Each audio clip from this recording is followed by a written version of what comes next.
नमस्कार, बहुत स्वागत। मैं हूं आपके साथ ऋतु ज्ञानवानी। आप देख रहे हैं न्यूज़ 18 का डिजिटल प्लेटफॉर्म। बात करने जा रहे हैं बंगाल की, जहां पर लगातार विरोध के सुर तेज होते नजर आ रहे हैं। बंगाल में मतदाता सूची के विशेष पुनर्निरीक्षण को लेकर सियासी घमासान मचा है, यानी एसआईआर को लेकर। मुख्यमंत्री ममता बनर्जी ने एसआईआर के विरोध में मार्च निकाला, तो वहीं भाजपा ने समर्थन में जुलूस निकाला। ममता ने भाजपा पर लोगों के अधिकार छीनने का आरोप लगा दिया और कहा कि एक भी वैध मतदाता का नाम काटा तो दिल्ली में आंदोलन होगा। अभिषेक बनर्जी ने भी विरोध प्रदर्शन की चेतावनी दी। बंगाल में मतदाता सूची के विशेष गहन पुनर्निरीक्षण यानी एसआईआर की प्रक्रिया मंगलवार को शुरू होने के पहले दिन ही जबरदस्त सियासी संग्राम देखने को मिला। एसआईआर के विरोध में एक तरफ जहां मुख्यमंत्री और तृणमूल कांग्रेस सुप्रीमो ममता बनर्जी ने पार्टी नेताओं और मंत्रियों के साथ कोलकाता में सड़क पर उतरकर एक विशाल विरोध मार्च का नेतृत्व किया, और इस मार्च में तृणमूल के राष्ट्रीय महासचिव और ममता के सांसद भतीजे अभिषेक बनर्जी भी शामिल हुए। करीब 4 किलोमीटर लंबा ये पैदल मार्च कोलकाता के ऐतिहासिक रेड रोड से शुरू होकर जोड़ा सांको ठाकुरबाड़ी के पास समाप्त हुआ, जिसमें हजारों तृणमूल कार्यकर्ता और समर्थक हाथों में एसआईआर के विरुद्ध पोस्टर और बैनर लेकर शामिल हुए थे। बीजेपी ने एसआईआर के समर्थन में भी जुलूस निकाला। दरअसल दूसरी ओर बंगाल में विधानसभा में नेता प्रतिपक्ष और भाजपा विधायक सुवेंदु अधिकारी ने एसआईआर के समर्थन में घुसपैठियों को देश से बाहर निकालने की मांग को लेकर कोलकाता से सटे उत्तर 24 परगना जिले के पानीहाटी में जुलूस का नेतृत्व किया। उधर हुगली जिले के सिंगूर में भाजपा द्वारा एसआईआर के समर्थन में आयोजित एक सभा पर हमले का आरोप तृणमूल कांग्रेस पर लगाया। आरोप है कि सभा में शामिल भाजपा कार्यकर्ताओं के साथ मारपीट की गई। इसमें कई कार्यकर्ता घायल हुए। हालांकि सत्तारूढ़ दल ने भाजपा के आरोपों का खंडन कर दिया। जान दे दूंगी लेकिन किसी का अधिकार नहीं छीनने दूंगी, ये ममता बनर्जी कह रही हैं। जी हां, पैदल मार्च के समापन के बाद सभा को संबोधित करते हुए ममता और अभिषेक ने एसआईआर को लेकर भाजपा और केंद्र सरकार पर एक हमला बोला। ममता ने कहा है कि चुनाव आयोग की मिलीभगत से भाजपा लोगों का लोकतांत्रिक अधिकार छीनना चाहती है। उन्होंने स्पष्ट कहा है कि मैं जान दे दूंगी लेकिन किसी का भी अधिकार छीनने नहीं दूंगी। एक भी वैध मतदाता का नाम कटने पर दिल्ली जाकर बड़े आंदोलन और घेराव की उन्होंने फिर से चेतावनी दे डाली है। ममता ने कहा है कि लोगों के अधिकारों की रक्षा के लिए सड़क से लेकर अदालत तक लड़ाई जारी रहेगी।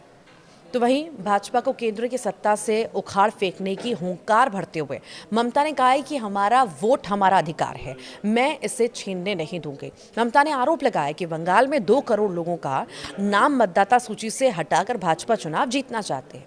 ममता ने चुनाव आयोग से सवाल करते हुए कहा कि आयोग को ये बताना चाहिए कि बिहार में एसआईआर के बाद कितने रोहिंग्या और बांग्लादेशी पाए गए। तो भी ममता ने लगातार बीजेपी पर निशाना साधा। उन्होंने कहा है कि अगर बंगाल में एक भी योग्य मतदाता को मतदाता सूची से हटा दिया जाता है तो टीएमसी भाजपा सरकार के पतन को सुनिश्चित करेगा। ममता ने रेड रोड पर स्थित डॉक्टर BR अम्बेडकर की प्रतिमा पर माल्यार्पण किया। मार्च यहीं से शुरू किया और हाथ में संविधान की किताबें भी उन्होंने ली हुई थी। मार्च में सभी धर्मों के प्रतिनिधि सहित एसआईआर के कथित डर से हाल में मरने वालों के स्वजन भी शामिल हुए थे। ममता ने कई सारे सवाल भी पीएम मोदी से पूछे हैं। ममता ने कहा है कि भाजपा मतदाता सूची में गड़बड़ी और फर्जी लोगों के नाम शामिल होने की बात करती है। प्रधानमंत्री मोदी, गृह मंत्री अमित शाह का नाम लिए बिना उन्होंने सवाल किया कि अगर ऐसा है तो आप इतने सालों से किस वोटर लिस्ट से जीतते आए हैं और केंद्र और कई राज्यों की सत्ता में हैं। अगर ये लिस्ट झूठी है तो आपकी सरकार भी झूठी है, आपका पद भी झूठा है।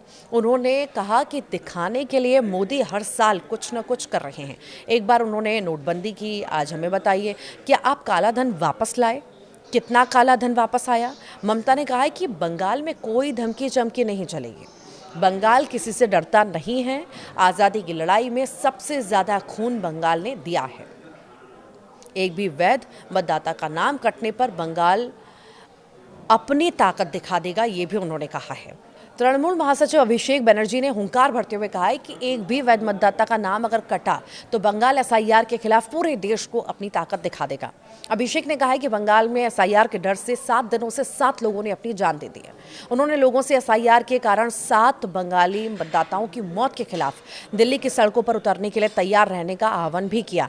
अभिषेक ने कहा है कि प्रधानमंत्री मोदी अपनी मनमानी और मनमर्जी के अनुसार आम लोगों पर अपनी शर्तें थोप रहे हैं, चाहे वो नोटबंदी हो या फिर नागरिकता के लिए दस्तावेज प्रस्तुत करना हो। अभिषेक ने लोगों से कहा है कि मैंने आपसे आने वाले दिनों में दिल्ली में बड़े विरोध प्रदर्शन के लिए तैयार रहने को कहा था। सभी इसके लिए तैयार हैं।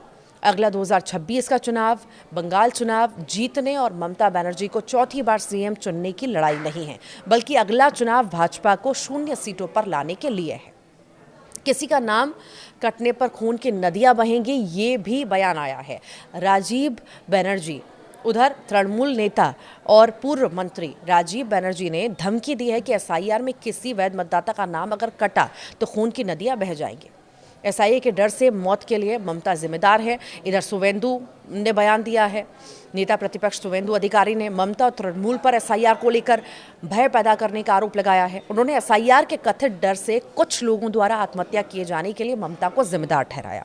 अब देखना होगा ये मामला कहां तक पहुंचता है और क्या इसी तरह से ये लगातार जो विरोध प्रदर्शन है एसआईआर के खिलाफ आवाज़ें बुलंद हो रही हैं बंगाल में, क्या ऐसी ही जारी रहेंगी? जो दिल्ली में डेरा डालने की बात कही गई है, प्रदर्शन की बात की गई है, क्या वो भी हमें आने वाले दिनों में देखने को मिलेगा? एसआईआर कितना सही आप मानते हैं, या वाकई में आपको ही ममता बनर्जी सही लगती हैं, या जो फैसला सरकार की ओर से लिया गया है वो सही लगता है? कमेंट बॉक्स में ज़रूर बताइएगा।